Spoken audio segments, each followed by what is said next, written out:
Está no ar, Focalizando, com Fleury Colares. Olá, você, muito bom dia. Hoje, segunda-feira, vamos conferir o que será destaque hoje aqui no Foca. Olha, a Escola Gonzaga Barros realizou sua feira de projetos. E mais, a ETEPA realiza exposição de produção de mel de abelha. Caminhonete roubada do pátio da empresa. Até agora ninguém sabe o paradeiro onde está este carro roubado. Reunião em Santarém definiu o rodízio entre lanchas no trecho Itaituba-Santarém e Itaituba. E olha aí, após 3 dias de competições, foi encerrado ontem à tarde os Jogos Tradicionais Indígenas. E polícia procura o assassino que matou a tiros a cantineira no garimpo Jatobá. Tudo isso e muito mais comigo aqui agora após o intervalo. Eu volto lá e cai rapidola, hein?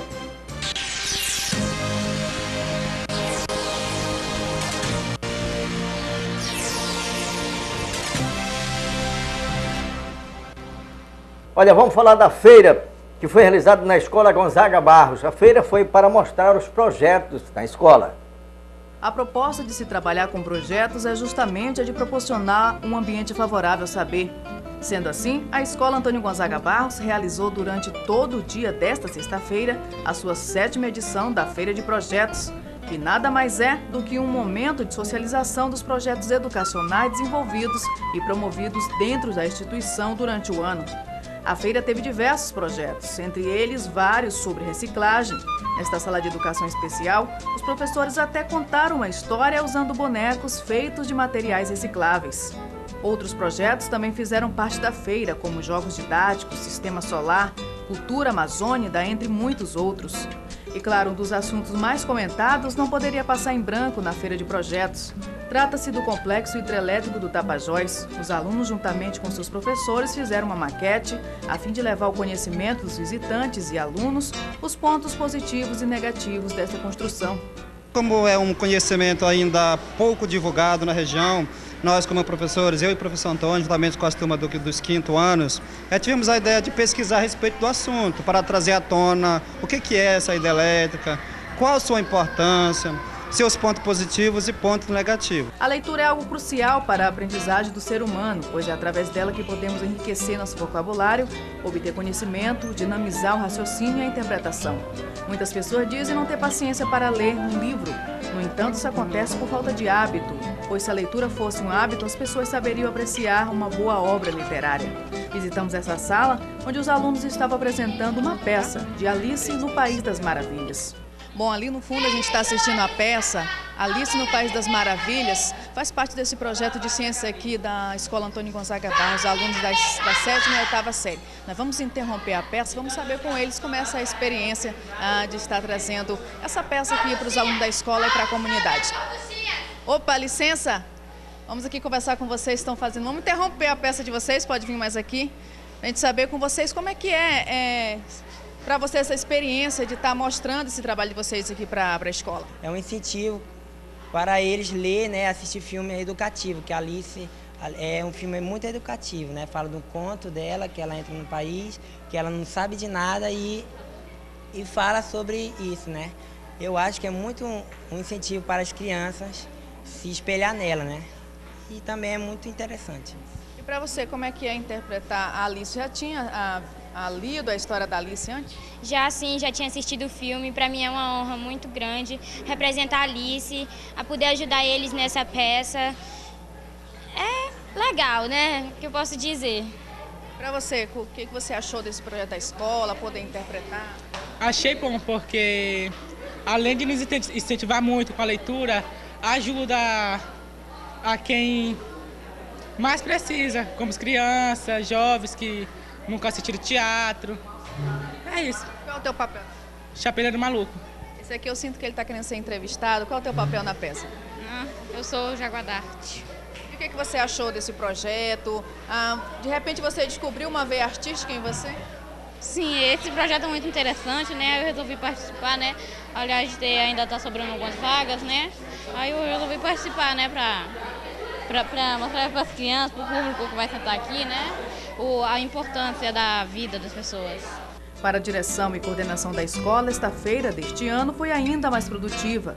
Os alunos foram mais a fundo nos assuntos e a participação da comunidade é sempre muito positiva nesses eventos realizados pela instituição. Todo ano acontece essa culminância, mas este ano o envolvimento está bem melhor, está bem mais empolgante. Os alunos construíram mais projetos, são as experiências deles que estão vindo a público, por isso o envolvimento maior. Os professores também tomaram cuidado para interdisciplinar mais, para tomar conta disso no decorrer do ano, para que hoje houvesse a culminância dos projetos que a escola tem oferecido no decorrer deste ano. Mas olha, a escola ETEPA realizou a feira da produção do mel.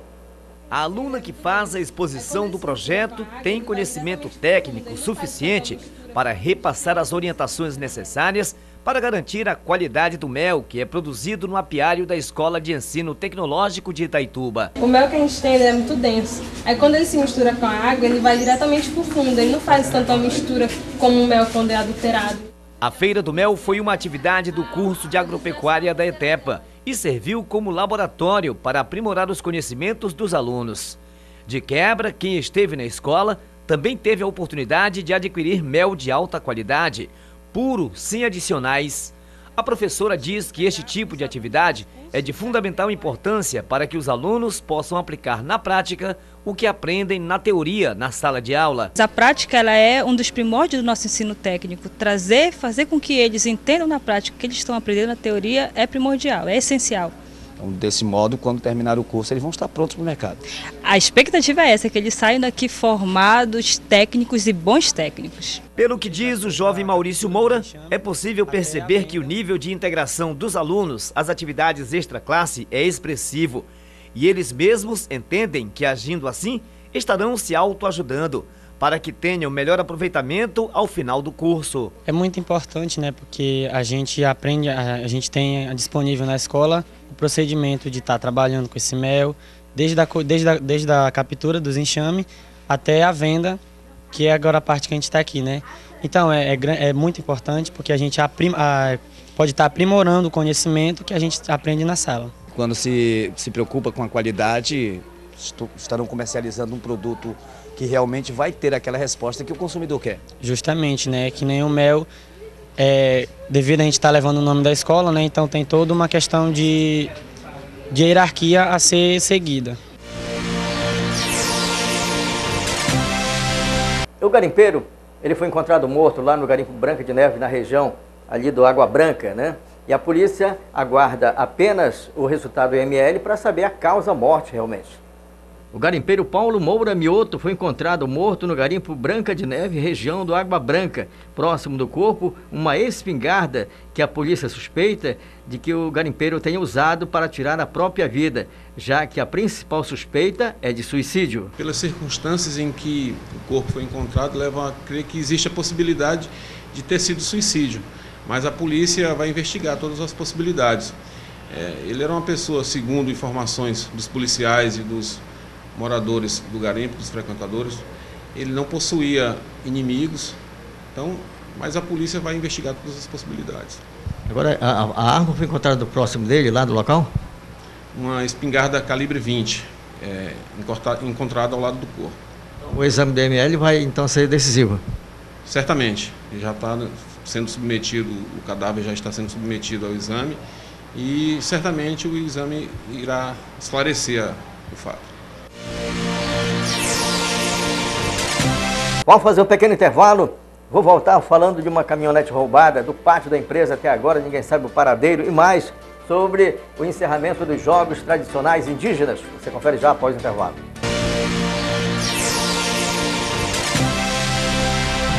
Vamos começar falando de um fato inusitado, mas aconteceu. Caminhonete roubada do pátio da empresa, né? O proprietário registrou ocorrência na seccional, mas até agora não se tem o paradeiro deste carro roubado. Olha, Fleury, o Claudemir Alves, ele que é empresário do ramo de poços artesianos, com estabelecimento aqui na rodovia Transamazônica, próximo ao 15º BPM, chamou a equipe de reportagem para falar em relação à caminhonete, uma caminhonete Chevrolet, né, de cor branca, de placa BLW 1995, que foi furtada aqui de dentro do estabelecimento do Claudemir. O furto aconteceu no sábado, dia 8 deste mês, daqui mesmo, e algumas pessoas chegaram a informar ao empresário que viram essa caminhonete passando em cima de um caminhão, né? Ou seja, o cara que furtou a caminhonete daqui já tinha tudo devidamente planejado. Ficou apenas o documento do veículo, né? Essa aqui é uma Xerox, tá? Ficou apenas o documento do veículo e o boletim de ocorrência já foi registrado na seccional de polícia. Você estava viajando quando isso aconteceu? Exatamente, eu estava viajando para o Mato Grosso quando eu recebi a informação já na segunda-feira, né? Pós ocorrido, e onde eu fui informado que esta caminhonete teria saído daqui logo depois do expediente dos funcionários, que sai a média de 1h da tarde do sábado, né? E o comentário é que entre as 3 e as 4 horas da tarde ela teria saído do nosso pátio aqui, que você vê que é um pátio bem grande, né? O portão, eu não tenho informação se ele estaria aberto ou fechado, mas possivelmente ele estaria fechado. E a informação que nós temos na rua aí de várias pessoas que não querem, ficam assim temerosas de falar a respeito, mas nos informaram em off, não é? Que viram um carro de reboque desses de autossocorro, certo? Passando com a D20 em cima, né? Ela estaria, inclusive, do jeito que ela estava estacionada, estaria com a frente para trás, em cima do reboque, certo? E esse reboque seria... falaram até a cor do reboque, na verdade, né? Mas como a gente não tem, assim, não conseguiu, assim, testemunhar a respeito, fica até difícil a gente falar, porque pode estar prejudicando uma pessoa, né? Você tem que ter, ou pode estar, como diria o jurista, prevaricando. Mas, enfim, sabemos que saiu em cima de um reboque, que ele, quando chegou ali na Polícia Civil, estaria interditado por causa das obras asfálticas, então esse reboque teria descido pela lateral da Polícia Civil, e recebemos informações que do lado ali por frente do Vale, outras pessoas teriam visto ele dando continuidade de novo para a saída, para o lado do 5, né?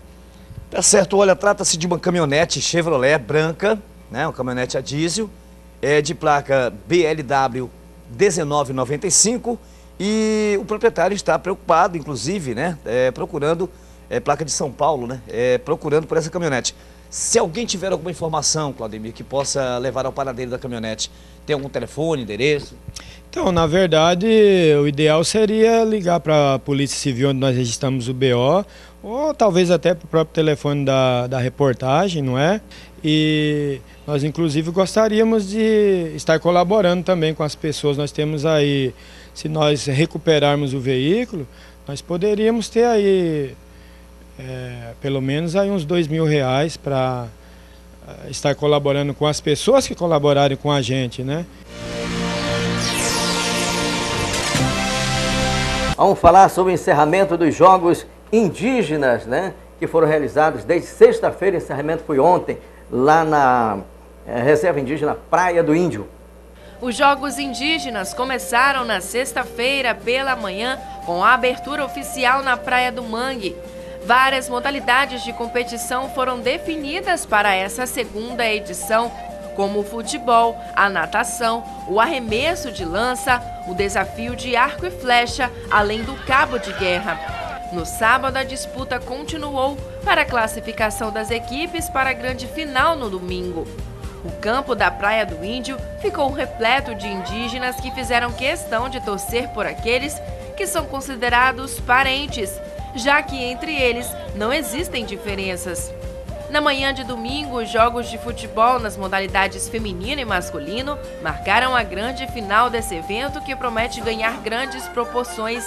A prefeita Eliene Nunes esteve no local prestigiando a final dos jogos e relatou a sensação de ter contribuído de forma direta para um evento tão importante para a nossa cultura local. né? Nós estivemos aqui reunidos, eu estive com eles aqui, com Isaías, com as pessoas que fazem parte da Praia do Índio, do Mangue, conversamos, a necessidade que eles tinham, graças a Deus foram supridas e a gente pôde realizar juntos esse evento tão bonito e tenho certeza que como veio também pessoas de Jacareacanga para prestigiar e de outras aldeias, isso vai ainda se tornar muito maior, né? Quem sabe daqui a uns dias nós estamos aí com a intermunicipal em relação às questões, aos jogos indígenas e isso é bom para eles, como eles dizem, é o momento de confraternização e a gente confraterniza junto com eles. No futebol feminino, a Praia do Índio foi a vencedora depois de um jogo com disputa acirrada entre as indígenas que se empenharam para a classificação. No futebol masculino, os vencedores foram os indígenas da Praia do Índio também, em um jogo hiper disputado. Ao final, as equipes vencedoras comemoraram a vitória e ficaram satisfeitas com o evento que garantiu a disseminação da cultura dos povos indígenas. Olha, para nós é um momento único, né? Mas que representa a existência dos próprios Munduruku na região e também um grito de resistência contra os grandes empreendimentos. A gente está mostrando que nós temos união, né? E isso está impactando também alguns, e a junção de tudo isso é um momento de alegria, né? Um momento de estar mostrando para a sociedade que nós existimos, que nós estamos aqui. O diretor de Cultura e Desporto afirmou que a segunda edição dos Jogos Indígenas superou as expectativas dos organizadores e que as próximas edições estão garantidas. Nós tivemos, né, uns jogos muito disputados, onde dessa vez nós tivemos a participação de 6 aldeias, onde também tivemos algumas competições, né, da cultura indígena, no caso do arco e flecha, né, e lançamento de lança, como a natação no Rio Tapajós também. Então, mostrou uma evolução muito grande quando no ano passado foi disputado apenas por 2 aldeias. Então, o sucesso dos jogos ele vem crescendo, né, e no segundo ano não foi diferente. Olha, os alunos dos cursos da ETEPA se juntaram em uma grande programação em homenagem à cultura afro-brasileira e indígena. Atualmente, as escolas, principalmente do ensino público, estão introduzindo na sua grade curricular algumas práticas que encaminhem para elevar o nível de consciência quanto à valorização da influência cultural dos afrodescendentes e indígenas no nosso dia a dia. A cultura afro-brasileira e indígena está na dança, na culinária, na música e em várias manifestações que já se tornaram costume. Para destacar esses fatores com o valor social que merecem, foi criado o Dia da Consciência Negra. 20 de novembro foi escolhido para homenagear os negros e reconhecer a grande dívida social que muitos países têm com eles. Mas na Escola de Ensino Tecnológico, a programação aconteceu no sábado.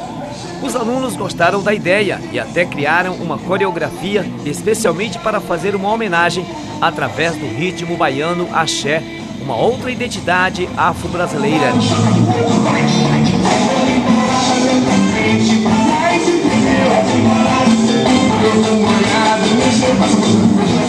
Então, quando nós nos caracterizamos, né, e mostramos para eles que não importa a cor da pele, somos todos iguais e temos que ser respeitados, temos que ser aceitos e temos que, acima de tudo, ter a nossa autoestima sempre lá em cima.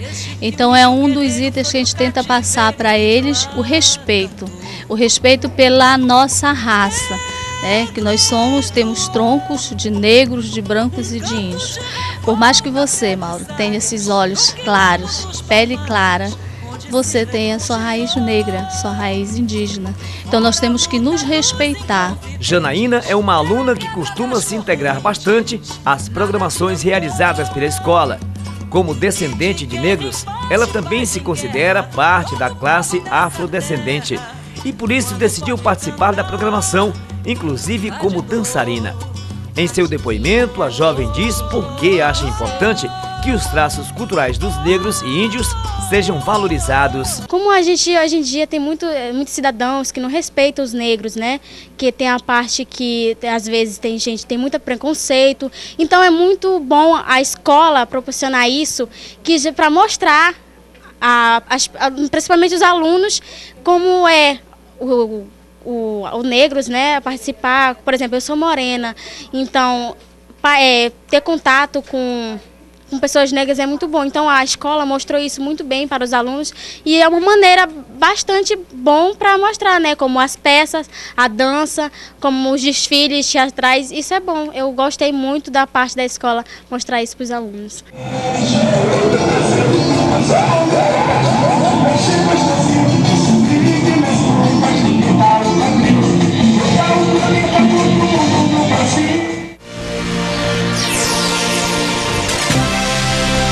Mas olha, a reunião em Santarém definiu um rodízio entre lanchas, pelo menos isso já está definido.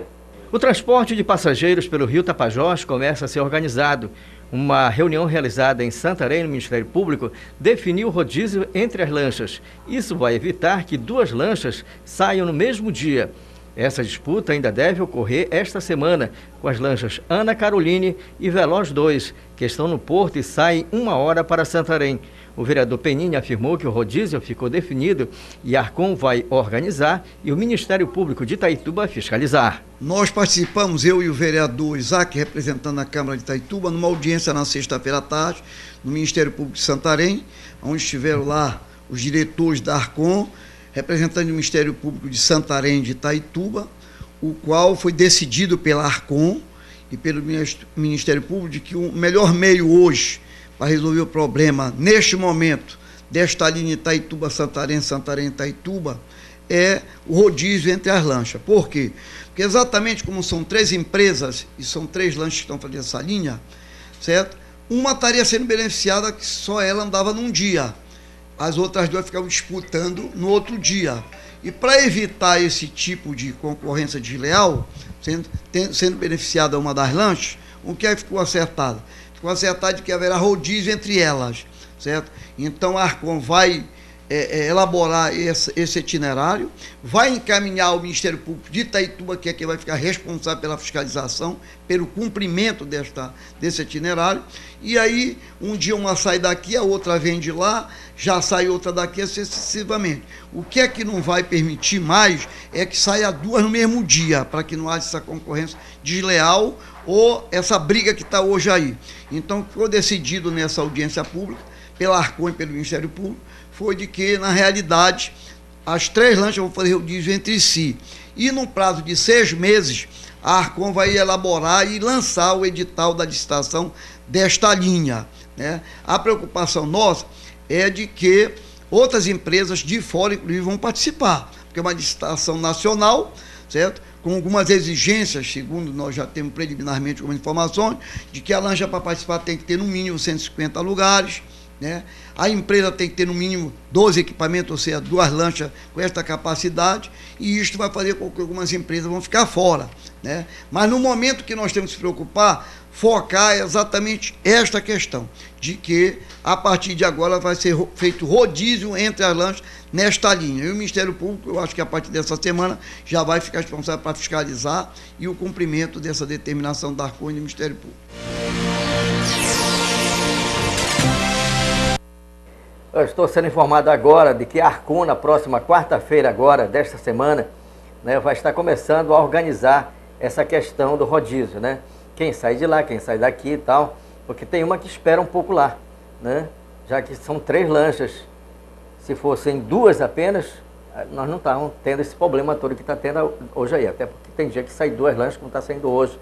2 lanchas lado a lado aí, e essa é a complicação, né? É bom para o passageiro, né? Porque na disputa sempre há uma que vende mais barato e tudo mais. Mas a Arcon, a partir de quarta-feira, deve realmente definir quem sai de Santarém, quem sai daqui. A outra espera um pouco lá, na outra vez a outra sai daqui. Então, para poder organizar a coisa, né?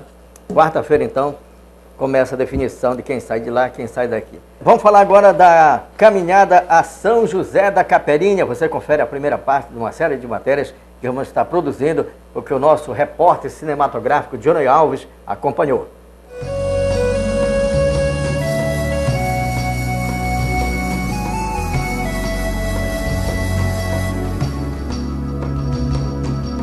A história da Capelinha de São José vem sendo recontada através dos anos há mais de um século.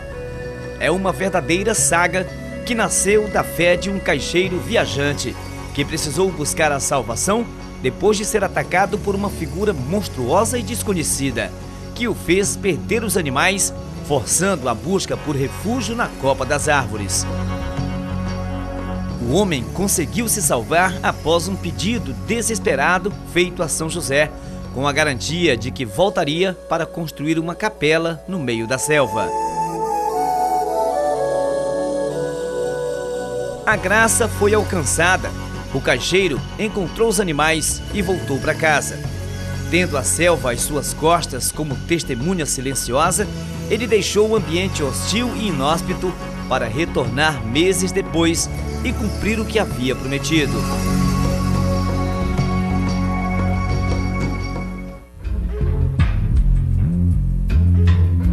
No meio da selva foi construída uma capelinha em homenagem ao santo. Pequenas imagens ornamentaram o altar durante anos e permanecem até os dias de hoje, atraindo a atenção e a curiosidade de centenas de pessoas que já conheceram o santuário.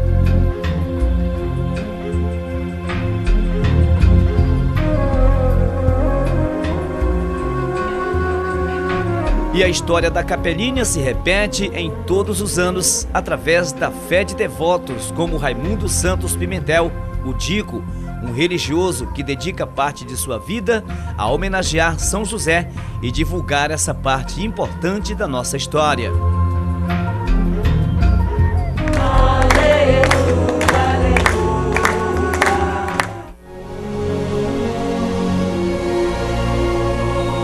Com mais uma expedição programada, Dico organiza o grupo.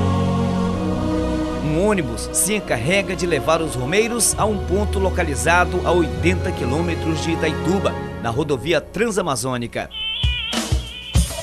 Essa é a primeira etapa da peregrinação, que tem um grande desafio pela frente.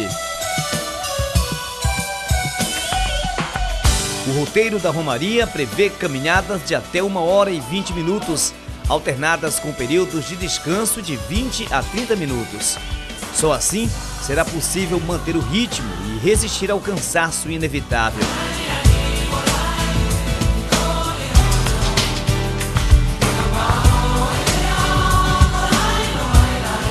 Roupas e calçados leves são essenciais. E antes da caminhada, alguns momentos de reflexão. Pedir proteção divina e preparar o espírito para o que vem pela frente e que vamos acompanhar a partir de agora.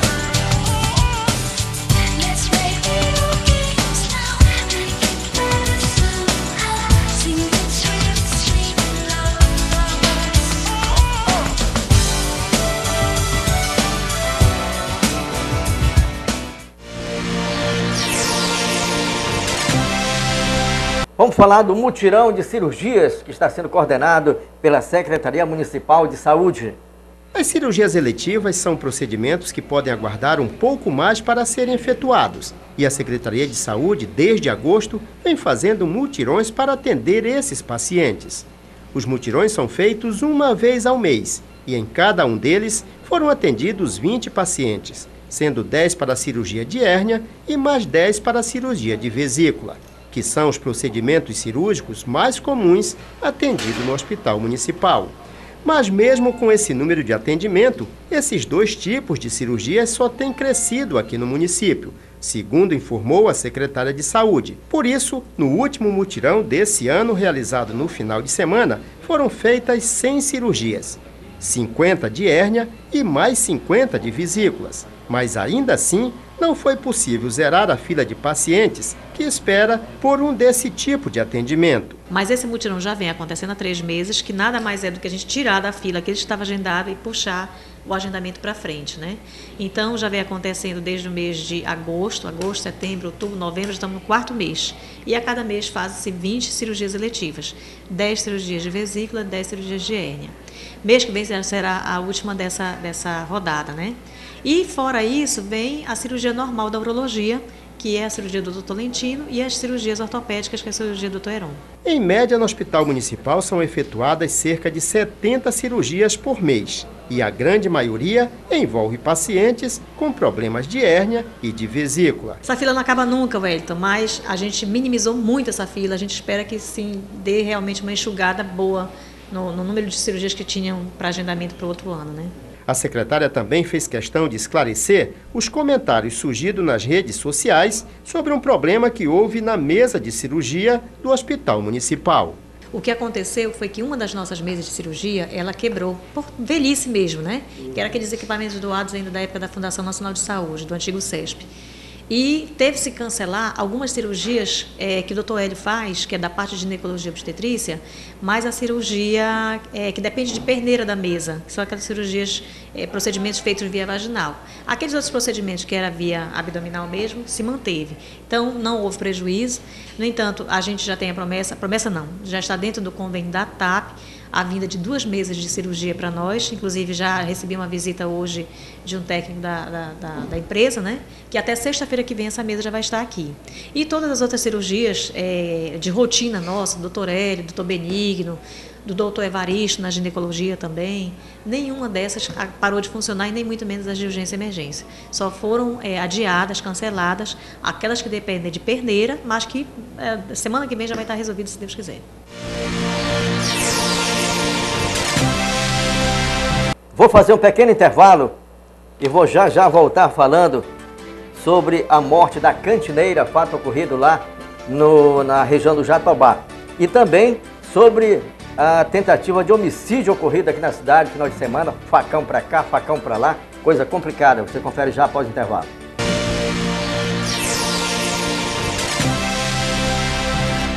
Mas olha, taxista sofre tentativa de homicídio, agredido a golpes de facão. O taxista por pouco não foi morto após uma briga em frente a um clube na rodovia Transamazônica. As marcas da violência ficaram no carro do taxista Pedro Sampaio Dias, ferido gravemente durante uma briga em frente ao estabelecimento Clube da Viola na rodovia Transamazônica.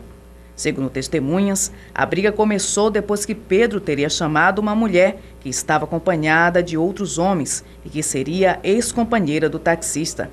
Revoltado, o grupo partiu em direção ao taxista, que buscou um facão para se defender. Agredido com pedaços de pau, Pedro reagiu e conseguiu ferir 2 dos agressores, Éder Pereira Araújo e Enderson dos Santos Silva, que também ficaram em estado grave. Pedro Sampaio tentou escapar da morte acionando seu carro, que ainda foi parcialmente depredado pelos agressores. Pedro foi atingido várias vezes e sofreu cortes no braço e no tronco, além de um ferimento profundo no rosto. O jovem corre o risco de perder a visão esquerda. Mesmo perdendo muito sangue, Pedro ainda conseguiu dirigir até o hospital, onde deu entrada no setor de urgência e emergência em estado grave. Os 2 homens que foram feridos na briga também deram entrada no hospital. O delegado plantonista foi até o hospital para avaliar a situação, depois de verificar as condições do carro e coletar algumas informações, decidindo por autuar os 2 homens, Éder e Enderson, por tentativa de homicídio.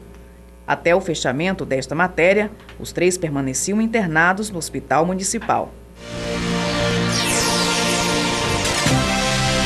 Mas olha, a atendente de cantina é morta a tiros na comunidade de Ribeirinha de Jatobá, no Alto Tapajós. Vamos conferir. Franciane Marques Campos, de 33 anos de idade, foi atingida por 6 disparos de arma de fogo e morreu no local. O crime aconteceu por volta das 17 horas do último sábado, na comunidade garimpeira de Jatobá, região ribeirinha de Itaituba. Segundo detalhes repassados pela polícia, a mulher, que trabalhava como balconista em uma cantina, foi surpreendida quando estava em uma rede. O assassino, identificado como Ednei Lourenço, disparou uma vez e a vítima tentou escapar, mas caiu em consequência do disparo e foi atingida mais 5 vezes. Após o crime, o assassino fugiu tomando rumo ignorado. Informações coletadas pela polícia dão conta de que Ednei e Franciane discutiram durante uma festa que aconteceu na comunidade há alguns dias. Franciane teria quebrado uma garrafa na cabeça de Ednei, que ainda recebeu um corte no ombro. Foi quando a mulher foi ameaçada de morte por Ednei. O plantão de sábado da Seccional de Polícia de Itaituba foi informado e o delegado pediu apoio à polícia de Jacareacanga com o objetivo de localizar e prender o assassino, que continua foragido.